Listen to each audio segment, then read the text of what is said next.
નમસ્કાર, આપ જોઈ રહ્યા છો સ્પાર્ક ટુડે ન્યૂઝ। વડોદરા જિલ્લાના શિનોર મુકામે આજે એક મોટરસાયકલમાં આગ લાગતા આગમાં મોટરસાયકલ સંપૂર્ણ બળીને ખાખ થઈ જવા પામી હતી। ત્યારે સમગ્ર ઘટનાની વાત કરવામાં આવે તો શિનોર તાલુકા મથકે મોટરસાયકલની ગેરેજ ધરાવતા લાલાભાઈ રાણા સ્ટેન્ડની પિનને વેલ્ડિંગ કરાવવા માટે રિયા વેલ્ડિંગ વર્ક્સ નામની દુકાન પર ગયા હતા।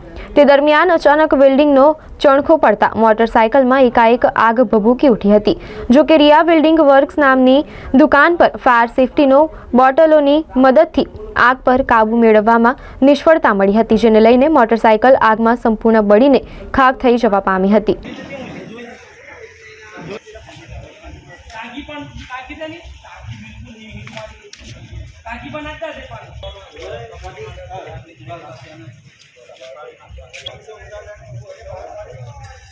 અમે સ્ટેન્ડની મારું નામ રાણા લાલાભાઈ છે।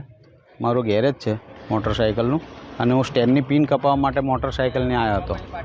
હવે એમાં સ્ટેન્ડ કાપતા ગ્રાઇન્ડરનો તણખો ઉડ્યો અને નીચે સહેજ પેટ્રોલ જમ્યું હશે એટલે તરત પકડી લીધે, અને અમારી કને આ ગેસનું એ હતું એટલે એનાથી અમે એ કરીને તાત્કાલિક એ કર્યું ને એ થયું ને મોટી દુર્ઘટના ઘટના બચી ગઈ।